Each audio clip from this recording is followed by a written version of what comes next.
ఎదుట నిలిచింది చూడు. ఎపిసోడ్ 48. అన్ని తర్వాత చెప్తానులే బావా, ఎప్పుడైతే అస్సలు ఓపిక లేదు, బాగా నిద్ర వస్తుంది అంటూ అద్వైత్ గుండెల మీద తల పెట్టుకొని హాయిగా పడుకుంది. అద్వైత్ కూడా అశ్వి చుట్టూ చేతులు వేసి హాయిగా పడుకున్నాడు. నెక్స్ట్ డే మార్నింగ్ ఇక ఆ రోజు అవంతిక అశ్వి ఇద్దరూ కలిసి ఆఫీస్కి స్టార్ట్ అయ్యారు. ఇదేంటి, ఇద్దరూ కలిసి ఆఫీస్కి స్టార్ట్ అవుతున్నారు అడిగారు ప్రియా గారు. అంటే ఏంటి మమ్మీ నీ ఉద్దేశం? నేను మా వదిన ఎప్పుడు కొట్టుకుంటూనే ఉంటాము అనుకుంటున్నావా? అయినా ముందు నుంచి మేమిద్దరం ఫ్రెండ్స్ కదా అశ్వి అడిగింది అవంతిక. అవును అవంతిక, మేమిద్దరం ఆఫీస్కి వెళ్తున్నామత్తా, బాయ్ అంటూ అందరికీ చెప్పేసి అక్కడి నుంచి వెళ్ళిపోయింది అశ్వి అవంతికతో కలిసి. అవంతిక అశ్వి వైపు చూస్తూ, నిజంగా మనం ఆఫీస్కి వెళ్తున్నాము అని నీకు అనిపిస్తుందా అనుమానంగా అడిగింది. యాక్చువల్లీ మనం ఇప్పుడు ఆఫీస్కి వెళ్తాం, కాకపోతే మధ్యలో వర్ష దగ్గరికి వెళ్ళి తనతో మాట్లాడి అప్పుడు ఆఫీస్కి వెళ్తాం, అంతేనా అడిగింది అశ్వి. అంతే, అయినా ఏంటో మా అన్నయ్యలకి భార్యలు ఇద్దరు నా దగ్గరే పని చేయబోతున్నారు అంది అవంతిక.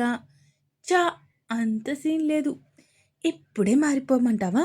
మీ అన్నయ్య దగ్గరికి హ్యాపీగా రెడ్ కార్పెట్ పరిచి మరీ చెప్తాడు వెల్కమ్ అని. చెప్పు, వెళ్ళిపోమంటావా అడిగింది అశ్వి. అంత సీన్ లేదు, మూసుకొని ముందు నీకు అప్పగించిన వర్క్ ఎంతవరకు వచ్చిందో చెప్పు, నీకు రేపు మార్నింగ్కి చూపిస్తాను, ఓకేనా? డిజైన్ అంటే ఆల్రెడీ ఒకటి చూశాను, కాకపోతే అందులో కొన్ని మోడిఫికేషన్స్ చేయాలి. సో అవన్నీ నీకు చేసి ఈరోజు నైట్కి కానీ లేదంటే రేపు మార్నింగ్కి కానీ అప్పగిస్తా అంది అశ్వి. అలాగే పెద్ద వదిన గారు, మీరు ఎలా చెప్తే అలాగే, లేదంటే మళ్ళీ మా అన్నయ్యకి నా మీద కంప్లైంట్ ఇస్తావు కదా అంది అవంతిక భయం నటిస్తూ. నిన్ను అంటూ అవంతికని కొట్టడం మొదలుపెట్టింది అశ్వి. ఇక ఇద్దరు ఇలా మాటలతో యుద్ధాలు చేసుకుంటూ ఉండగానే ఆశ్రమం వచ్చింది. దిగండి మేడం గారు, రండి లోపలికి అంది అవంతిక. ఇద్దరూ అక్కడి నుంచి లోపలికి వెళ్ళారు. అక్కడ వర్ష పిల్లలతో కలిసి తను కూడా ఒక చిన్న పిల్లలా మారిపోయి ఆడుకుంటూ ఉండటం చూసిన అశ్వి అవంతిక ఇద్దరూ ఒకరి మొహాలు ఒకరు చూసుకున్నారు. ఏంటే, మా అన్నయ్యలు ఇద్దరు బాల్య వివాహాలు చేసుకుంటున్నారు, మా పెద్దన్నయ్య ఏమో నిన్ను పెళ్లి చేసుకున్నాడు, చిన్నన్నయ్య ఏమో దీన్ని పెళ్లి చేసుకోవాలి అనుకుంటున్నాడు, ఇద్దరు బాల్య వివాహాలే అంది అవంతిక. ఆ మాటకి అశ్వి కోపంగా చూస్తూ అవంతికని కొట్టడం మొదలుపెట్టింది. అమ్మా, నొప్పొస్తుంది అంటూ కొంచెం గట్టిగా అరవడంతో పిల్లలతో ఆడుకుంటున్న వర్ష అటువైపు తిరిగి చూసింది. అక్కడ అవంతిక అశ్వి ఇద్దరూ కనిపించడంతో, అశ్వి గారు, అవంతిక గారు, వీళ్ళేంటిక్కడ అనుకుంటూ లేచి వాళ్ళకి ఎదురొచ్చింది. Hi Varsha, how are you నవ్వుతూ అడిగింది అవంతిక. నేను బాగానే ఉన్నాను అవంతిక గారు, మీరెలా ఉన్నారు? అశ్వి గారు మీరు, అయినా సడన్గా ఇలా వచ్చారేంటి, ముందు రండి లోపలికి అంటూ వాళ్ళిద్దరినీ తీసుకొని సోఫాలో కూర్చోబెట్టింది. అది నువ్వు మా అన్నయ్య కంపెనీలో మానేసావని తెలిసింది, సో నాకు కూడా పిఏ వాంటింగ్ ఉంది, సో నా దగ్గర జాబ్ చేస్తావా అంటే ఈ రోజుల్లో నేను ఎవరిని నమ్మలేకపోతున్నాను బిజినెస్ పరంగా, అందుకే అన్ని విధాలుగా నువ్వు సరిపోతావు అనిపించింది, అండ్ పైగా తెలిసిన అమ్మాయివి, అందుకే అడుగుదామని వచ్చాను. ఇందులో ఎలాంటి బలవంతం లేదు, నీకు పూర్తిగా ఓకే అనుకుంటేనే నువ్వు జాయిన్ అవ్వచ్చు. అక్కడ నీకు ఎంత అయితే శాలరీ వచ్చేదో దానికంటే ఒక 10,000 ఎక్కువ ఇస్తాను అంది అవంతిక. ఉద్యోగం మానేస్తే ఆశ్రమం గడవడం కష్టం అని తనకి తెలుసు, అందుకే ఓకే చెప్పేసింది. అయితే రేపటి నుంచి జాయిన్ అవుతావా ఎగ్జైట్ అవుతూ అడిగింది అశ్వి. "హా, తప్పకుండా" అంటూ చెప్పడంతో ఒక 10 నిమిషాలు అక్కడే ఉండి పిల్లలతో ఆడుకొని అక్కడి నుంచి వెళ్ళిపోయారు అవంతిక అశ్వి ఇద్దరు. అమ్మయ్య, మొత్తానికి ఒక పని సెట్ అయిపోయింది, ఇంకా మిగిలింది తమరి వర్క్ మాత్రమే మేడం గారు అంది అవంతిక. చెప్పానా ఈవినింగ్ లోపు కానీ రేపు మార్నింగ్కి కానీ ఇస్తాను అని, మళ్ళీ ఎందుకు అడుగుతున్నావు అంటూ మళ్ళీ గొడవ పడటం స్టార్ట్ చేసింది. ఇక ఆ రోజు కూడా అలానే గడిచిపోయింది అందరికీ. ఈవినింగ్ జీవన్, అద్వైత్, కృష్ణకాంత్ గారు ఆఫీస్ నుంచి వచ్చారు. వీళ్ళకంటే ఒక అరగంట ముందే ఇంటికి వచ్చారు అశ్వి ఇంకా అవంతిక. అశ్వి తన రూమ్లో కూర్చొని డిజైన్స్కి మోడిఫికేషన్ వర్క్ చేస్తూ ఉంది. అప్పుడే రూమ్లోకి వచ్చిన అద్వైత్ భార్య వైపు చూస్తూ, "హ్మ్, ఏంటి మేడం గారు, ఏం చేస్తున్నారు?" అడిగాడు తన బ్లేజర్ రిమూవ్ చేస్తూ. "ఇదిగో నీ చెల్లి నా మీద చాలా పెద్ద బాధ్యత పెట్టింది కదా, అదే చేస్తున్నా" అంది అశ్వి. ఆ మాటకి భార్య వైపు విచిత్రంగా చూస్తూ, "తిన్నగా అడిగిన దానికి తిన్నగా సమాధానం చెప్పడం నేర్చుకో కోతి" అన్నాడు అద్వైత్. "అంటే డిజైన్స్ ఆల్రెడీ అయిపోయాయి. కాకపోతే వాటిలో చిన్న చిన్న మోడిఫికేషన్స్ ఉంటే చూస్తున్నా అంతే" అంది అశ్వి. "అవునా? హ్మ్. అవును బావా. అవును, ఉదయం నువ్వు అవంతిక వర్ష వాళ్ళ ఆశ్రమంకి వెళ్ళారా?" అడిగాడు అద్వైత్. "ఆ! యాక్చువల్లీ నేను నీకు చెప్పాలి అనుకుని మర్చిపోయాను బావా. వర్ష రేపటి నుంచి అవంతిక పిఏ" అంది అశ్వి. "సరిపోయింది" అన్నాడు అద్వైత్ నవ్వుతూ వెనుక నుంచి అశ్విని చుట్టుకుంటూ. "బావా, ఏం చేస్తున్నావు?" అడిగింది అశ్వి కంగారుగా. "నేనేం చేస్తున్నాను? అమ్మాయి గారిని ఇలా వెనుక నుంచి హగ్ చేసుకున్నాను. అయినా మా శ్రీమతి గారు ఇంత అందంగా ఉంటే దూరంగా ఉండటం ఎలా?" అడిగాడు తన టీషర్ట్లోకి చేతులు పోనిస్తూ. "చెప్పాను కదా, ఇంకొక్క 1 వీక్ ఆగమని. అయినా ఆగలేకపోతున్నారా అయ్యగారు?" "అది నిజమే, ఆగలేకపోతున్నా. ఏం చేద్దాం, కమిట్ అయిపోదామా?" అడిగాడు అద్వైత్. "మూసుకొని ఉండు, లేదంటే ఏం చేస్తానో నాకే తెలీదు" అంది అశ్వి అద్వైత్కి అభిముఖంగా తిరిగి. "ఏం చేస్తావు, నువ్వు ఇలా తిరిగి ఇంకా నాకు మంచి పని చేసావు. అయినా మార్నింగ్ నుంచి తప్పించుకున్నావు కదా, ఎప్పుడెలా తప్పించుకుంటావో నేను కూడా చూస్తా" అంటూ తనని తనకి దగ్గరగా లాక్కొని తేనెలూరే ఆమె పెదాలను అన్ చూస్తూ వాటిని అందుకునే ప్రయత్నంగా తలని కాస్త కిందకి వంచి తన పెదాలను అందుకున్నాడు.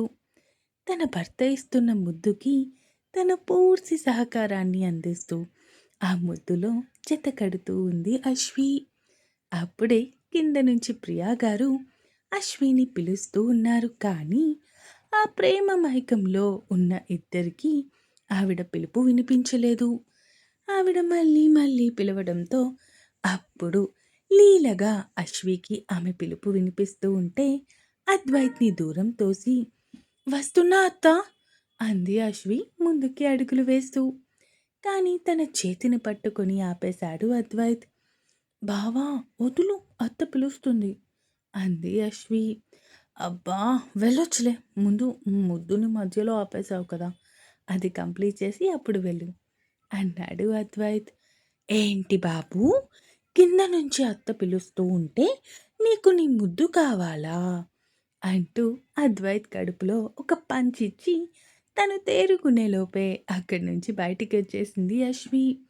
"ఒసేయ్ మొగుడిని అన్న కనీసం కనికరం లేకుండా నన్ను కడుపులో కొడతావా? చూసుకో, ఇప్పుడంతా ఎక్కడ తిరిగినా నైట్‌కి మళ్ళీ నువ్వు ఇక్కడికే రావాలి. అప్పుడు చెప్తా నీ పని. ఇదిగో, నువ్విలాగే బెదిరిస్తే నేను వెళ్ళి నీ చెల్లి దగ్గర పడుకుంటా" బెదిరిస్తూ చెప్పింది అశ్వి. సరిగ్గా అప్పుడే అక్కడికి వచ్చింది అవంతిక. డోర్ బయట నుంచి నాక్ చేస్తూ ఉంది. అశ్వి, అద్వైత్ ఇద్దరూ ఒకరి మొహాలొకరు చూసుకొని కొంచెం దూరం జరిగారు.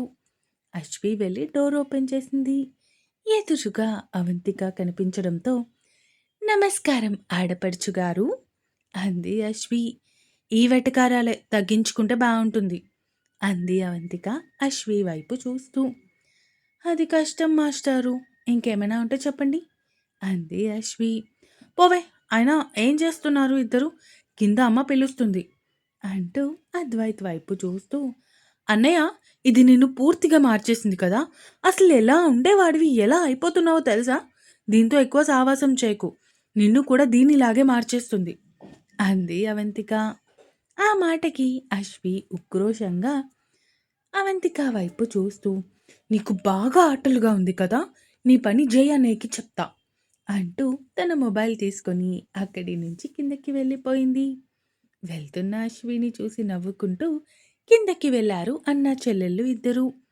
కింద కూడా అశ్వి అందరితో కలిసి అల్లరి చేస్తూ ఉంటే తనలా కొట్టుకుంటూ ఉన్నాడు అద్వైత్. ఇది నిజంగా మనిషి పెరిగింది కానీ బుద్ధి మాత్రం చిన్న పిల్ల ఏజ్ దగ్గర ఉండిపోయింది అన్నాడు అద్వైత్ చిన్నగా. నువ్వే మార్చుకో అన్నయ్య మెల్లగా అంది అవంతిక. మేడం, తమరు కూడా ఈ మధ్య దాంతో తిరిగి తిరిగి అలాగే తయారవుతున్నారు. ఆ విషయం తెలుస్తుందా అడిగాడు అద్వైత్ చెల్లెలి వైపు చూస్తూ. ఇదిగో, ఇప్పుడు గాని నువ్వు నన్ను అంటే నేను మా వదిన దగ్గరికి వెళ్ళిపోతా. వెళ్ళి నీ మీద కంప్లైంట్ ఇస్తా. అప్పుడుంటుంది నీకు అంది అన్నయ్యని బెదిరిస్తూ.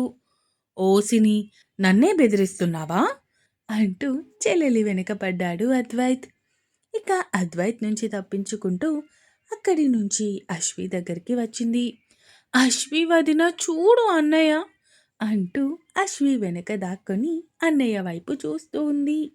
అశ్వి, దాన్ని ఇటు పంపించు.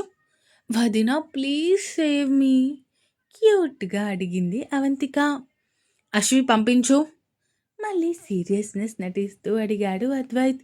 వదిన, నీకు తెలుసా ఇందాక అన్నయ్య నీ గురించి ఏమన్నాడో అంటూ ఆగి అద్వైత్ వైపు చూసింది అవంతిక. చెప్పనా అన్నట్టు. అశ్వి అవంతిక వైపు చూస్తూ, మధ్యలో ఆపేశావేంటి అవంతిక, ఏమైందో చెప్పు అడిగింది అశ్వి. అద్వైత్ అవంతిక వైపు చూస్తూ తల అడ్డంగా ఊపుతూ ఉన్నాడు చెప్పొద్దు అన్నట్టు. అశ్వి అవంతిక వైపు చూస్తూ, ముందు నువ్వు చెప్పు అవంతిక, అసలు బావేమన్నాడు అడిగింది అశ్వి. అంటే మరి అది వదినా అంటూ ఆగునింతం చదువుతూ నవ్వుకుంటూ ఉంది అవంతిక. ఇక జీవన్, కృష్ణకాంత్ గారు, ప్రియా గారు, నారాయణమూర్తి గారు కూడా వీళ్ళ దగ్గరికి వచ్చారు. ఆపండి ఇద్దరు, మీరిద్దరు కొట్టుకుంటున్నారో లేదంటే మధ్యలో నన్ను పెట్టి ఆడుకుంటున్నారో అర్థం కావట్లేదు. మీరిద్దరు కొట్టుకోండి, నాకు సంబంధం లేదు అంటూ అక్కడి నుంచి పక్కకి వచ్చేసింది అశ్వి. నువ్వు వదినవి కాదే, రాక్షసివి ఉక్రోషంగా అరుస్తూ చెప్పింది అవంతిక. నీకంటే పెద్ద రాక్షసిని కాదులే నవ్వుతూ చెప్పింది అశ్వి. అన్నయ్య చూడరా మీ ఆవిడ అంటూ అద్వైత్ వైపు చూస్తూ చెప్పింది. చూస్తున్నా బంగారం, ఈ మధ్య బాగా ఓవర్ యాక్షన్ ఎక్కువైపోతుంది అన్నాడు అద్వైత్ ఓరకంట భార్య వైపు చూస్తూ. అబ్బాబ్బాబ్బా, ఇంతవరకు కొట్టుకొని ఇప్పుడు మళ్ళీ కలిసిపోయారా? అన్నీ నాటకాలే. జీవన్, పదరా, మనిద్దరం ఒక పార్టీ, వీళ్ళిద్దరూ ఒక పార్టీ, ఎలాగో జై అన్నయ్య కూడా నా పార్టీ ఉంటాడు, సో మేం ముగ్గురం ఒక పార్టీ అంది అవంతిక వైపు చూస్తూ. అలా అయితే అప్పుడు మేం కూడా మా చిన్న వదినని తెచ్చుకుంటా అంది అవంతిక. వర్ష టాపిక్ రావడంతో ఒక్కసారిగా కొంచెం డల్గా మారిపోయాడు జీవన్. ఇంకా ఉంది. ఈ ఎపిసోడ్ ఎలా అనిపించిందో కామెంట్స్ రూపంలో తెలియజేస్తారు అని కోరుకుంటున్నాను. అలాగే సబ్స్క్రైబ్ చేసుకోవడం మాత్రం మర్చిపోకండి. ఇక ఉంటాను. Bye bye.